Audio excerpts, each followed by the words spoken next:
Hello guys, ray optics में next topic हम लेते हैं formation of image by plane refraction. और लास्ट वीडियोज में जैसे हमने पढ़ा था रिफ्रैक्टिव इंडेक्स क्या है, लॉज ऑफ रिफ्रैक्शन में हमने रिफ्रैक्टिव इंडेक्स के रिलेशन हमने फाइंड आउट किए थे, one medium to another medium and more than two medium. अब यहाँ पे हम रिफ्रैक्टिव इंडेक्स का एक न्यू रिलेशन फाइंड आउट करेंगे about real and apparent depth के लिए। रियल एंड अपरेंट डेप्थ का मतलब देखिए क्या है। एक सिंपल सा डेली लाइफ एग्जांपल अगर हम लें कि एक सिंपल वाटर बकेट में अगर हम एक कॉइन डाल दें या उसके बॉटम को देखते हैं तो बॉटम है वो हमें थोड़ा सा रेज दिखाई देता है, ऊपर की ओर दिखाई देता है। या फिर ऐसे समझे कि यहाँ पर एक हमारे पास कॉइन है तो उस कॉइन को हम किस तरह से देख रहे हैं, तो ये अगर हम नॉर्मली उसको देख रहे हैं तो परपेंडिकुलरली अगर हम उसको देख रहे हैं तो हमें उसकी एग्जैक्ट पोजीशन हमें वो दिखाई देती है। लेकिन उसको हम किसी एक एंगल से देखें तो एंगल से देखने पर हमें उसकी अपरेंट पोजीशन यानी कि उसकी एक्चुअल पोजीशन एक्चुअल बॉटम पे न होकर कुछ ऊपर उठा हुआ वो दिखाई देता है। तो ये किसकी वजह से होता है, अबाउट रिफ्लेक्शन। अब यहाँ पर उसकी एक्चुअल डेप्थ क्या है और वो कितना ऊपर उठा हुआ दिखाई दे रहा है, तो इससे हम एक रिलेशन रिफ्रैक्टिव इंडेक्स के साथ हम फाइंड आउट करते हैं। तो यहाँ पे देखें, एक सरफेस एक्स वाई दो मीडियम को सेपरेट कर रहा है और मान लेते हैं कि ये हमारे पास है डेंसर मीडियम एंड ये हमारे पास है रेयरर मीडियम, और इसका रिफ्रैक्टिव इंडेक्स हम मान लेते हैं n1 और इसका हम रिफ्रैक्टिव इंडेक्स मान लेते हैं n2। या सिंपल हम अगर हम कंसीडर करें कि ये डेंसर मीडियम है और डेंसर मीडियम मान लेते हैं हम, ये है हमारे पास वाटर और ये हमारे पास है एयर। तो दोनों के लिए हम ले लें, एयर का रिफ्रैक्टिव इंडेक्स हम लेके चलते हैं Na और वाटर का रिफ्रैक्टिव इंडेक्स लेके चलते हैं Nw। यहाँ पर वाटर में या डेंसर मीडियम में एक ऑब्जेक्ट हमने लिया O, तो O से रे ऑफ लाइट अगर नॉर्मल सरफेस की इंसिडेंट हो रही है तो विदाउट रिफ्रैक्शन वो सीधी निकल जाएगी, ये हमने पढ़ा था। तो O जो है वो सरफेस से T डेप्थ पर है, तो यानी कि उसकी एक्चुअल जो डेप्थ है वो हमारे पास T है। तो इसका मतलब यहाँ से AO जो है that is actual depth, actual और real depth, right. Now second point हम यहाँ पे देखें, रे ऑफ लाइट ऑब्जेक्ट से मूव करते हुए सरफेस के पॉइंट बी पर इंसिडेंट होकर रिफ्रैक्ट होती है, तो डेंसर से रेयरर में जाती है तो अवे फ्रॉम नॉर्मल रिफ्रैक्ट होगी। और इसी रे को अगर हम पीछे की ओर लेके जाते हैं तो इस ऑब्जेक्ट की जो अपरेंट पोजीशन है वो हमें आई पर दिखाई देती है, यानी कि वो हमें यहाँ पे दिखाई नहीं देकर कहाँ पे दिखाई देगा, आई पे दिखाई देगा। तो सरफेस से वो कितनी डिस्टेंस पर हमें दिखाई दे रहा है, टी डैश, यानी कि तो टी डैश या ए आई जो है वो एक्चुअल में है नहीं लेकिन हमें यहाँ पे दिखाई दे रहा है, तो that is apparent depth. Okay, object है वो शिफ्ट कितना हुआ, तो O से लेके I तक वो शिफ्ट हुआ, तो OI that is apparent shift.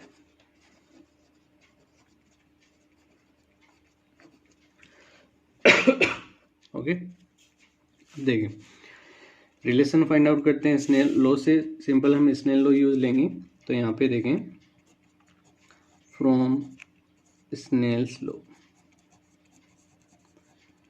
रे ऑफ लाइट है वो n1 से कहाँ पे जा रही है, n2 में जा रही है। या वाटर, चलो पहले हम वाटर और एयर में लेके चलते हैं, तो वाटर से एयर में जा रही है तो इसको हम क्या लिखते हैं, सिंपल n वाटर से एयर में, तो NaW, राइट टू लेफ्ट चलते हैं हम NaW, और इसी को हम लिख सकते हैं Na divide by Nw।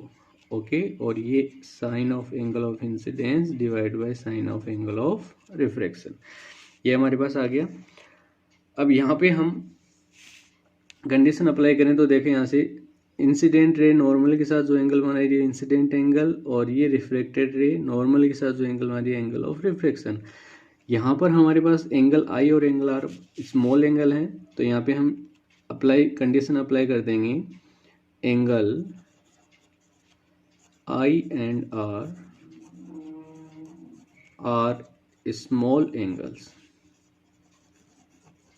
So sine i को हम लिख सकते हैं tan i and sine r को हम लिख सकते हैं 10R।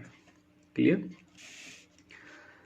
तो यहाँ से हमारे पास क्या आ जाएगा डायरेक्टली, NaW साइन आई को हमने लिख दिया 10I और साइन R को हमने लिख दिया 10R। अब यहाँ से सिंबल हम ट्राइंगल का यूज़ करेंगे, 10I और 10R की वैल्यू फाइंड आउट कर लेंगे।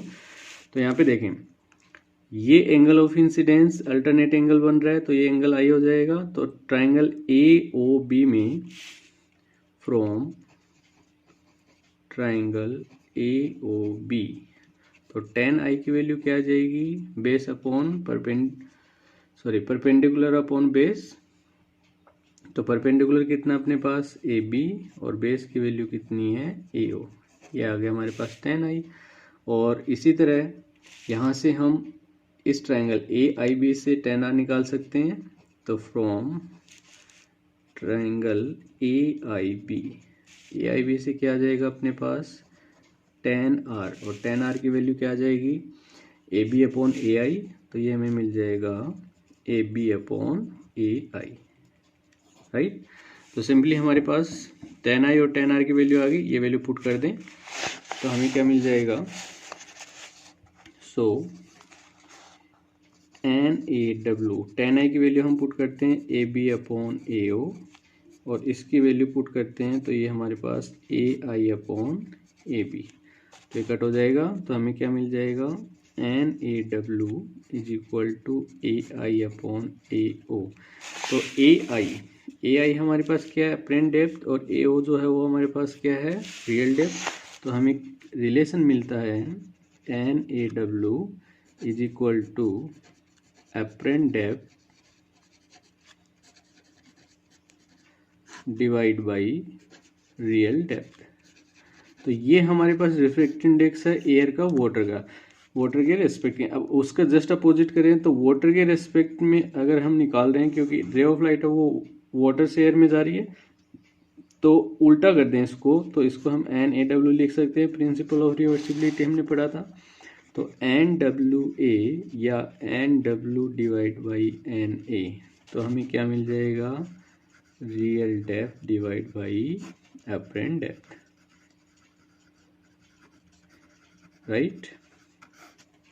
तो इस रिलेशन का यूज करके हम किसी भी ऑब्जेक्ट की वो कितने रियल पोजीशन पर है, उसकी अप्रेंट पोजीशन क्या है, और एक मीडियम का दूसरे मीडियम के रेस्पेक्ट में रिफ्रैक्टिव इंडेक्स क्या है, ये हम इजीली फाइंड आउट कर सकते हैं। ओके, और इसी को मीडियम 1 और मीडियम 2 से हम अगर निकालना चाहें तो सेम वही चीज़ लिख सकते हैं। N1 से 2 में अगर रे ऑफ लाइट मूव कर रही है तो इसका मतलब N21, और N21 क्या आ जाएगा अपने पास, apparent depth divide by real depth, और ये किसके इक्वल है, N2 अपॉन N1। और 1 का 2 के रेस्पेक्ट में निकालना है तो इसको हम N12, तो इसका मतलब रिवर्स हो जाएगा, ये N1 divide by N2, that is real depth